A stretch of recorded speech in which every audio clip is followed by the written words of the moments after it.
ఈరోజు కేసీఆర్ 5 సంవత్సరాలు ఇరిగేషన్ మినిస్టర్గా ఉన్నాడు. ముఖ్యమంత్రితో పాటుగా ఆయనే ఇరిగేషన్ మినిస్టర్ ఉన్నాడు. హరీష్ రావు 5 సంవత్సరాలు ఇరిగేషన్ మినిస్టర్గా ఉన్నాడు.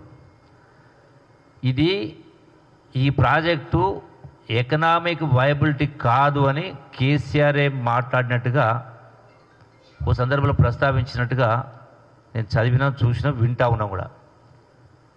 మరి ఇంత మేధావి మాటలు మాట్లాడేటువంటి బీఆర్ఎస్ నాయకులు ఆల్రెడీ ఈ ప్రాజెక్టుకు సంబంధించి 30 టీఎంసీలు, అది సుమారుగా 3 లక్షల ఎకరాలకు సాగునీరు.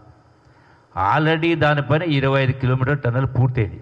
సో మిగిలినటువంటి దానికి 1000 కోట్లకా 12 కోట్లకా 2000 కోట్లకో పూర్తి చేయడం ఖర్చు.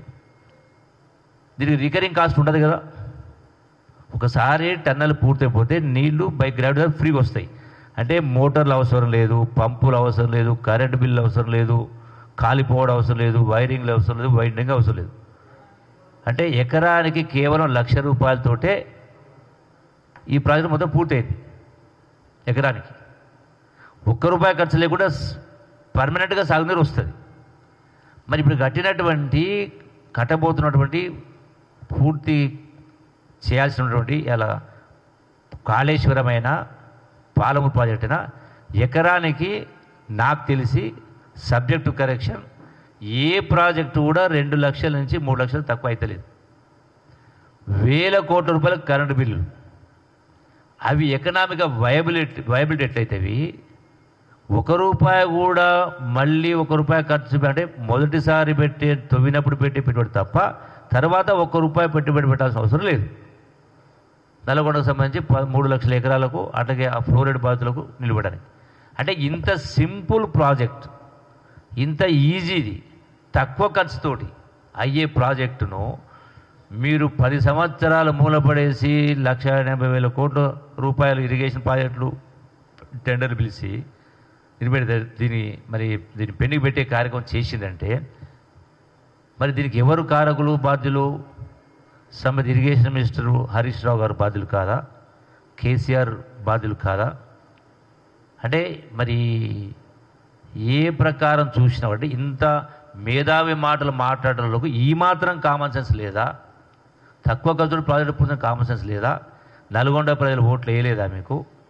నల్గొండ నుంచి సీట్లు ఇవ్వలేదా? అంటే ఇంత దుర్మార్గంగా, అన్యాయంగా శవాల మీద పేలాలు వెళ్ళుకోవడం అంటారు. అంటే దిగజారినటువంటి వ్యవహారాలు. ఇటువంటి సందర్భంలో సరే రాజకీయ వేదిక మీద రాజకీయంలో మస్తు మాట్లాడుకోవచ్చు. ఇంతమంది సరే ఉత్తమ్ కుమార్ రెడ్డి గారు హెలికాప్టర్ వల్ల అంతే ఉంటుంది. ఆప్టిమమ్ యూటిలిటీ ఇప్పుడు స్థాయిని బట్టి వాళ్ళ యొక్క టైం విలువ ఉంటుంది. ప్రధానమంత్రి టైంకు ఒక విలువ ఉంటుంది, ముఖ్యమంత్రుల దానికి ఒక విలువ ఉంటుంది, మంత్రులకు విలువ ఉంటుంది, ఇంకా అట్లా పనిచేసిన వాళ్ళకు ఒక పద్ధతి ఉంటుంది, విలువ ఉంటుంది. అంటే ఆప్టిమమ్ యూటిలిటీ పనిచేయాలన్నప్పుడు డెఫినెట్గా వాడాలా, వాడకపోతే తప్పు అవుతుంది. ఇవి ఎన్నిసార్లు అంటే రెంట్ అంతే సంవత్సరం కట్టేది. సరే డీజిల్ కాస్ట్ కావచ్చు, అదేదో పాపం చేసినట్టుగా తప్పైనట్టుగా మాట్లాడితే అంటే మోస్ట్ అన్ఫార్చునేట్.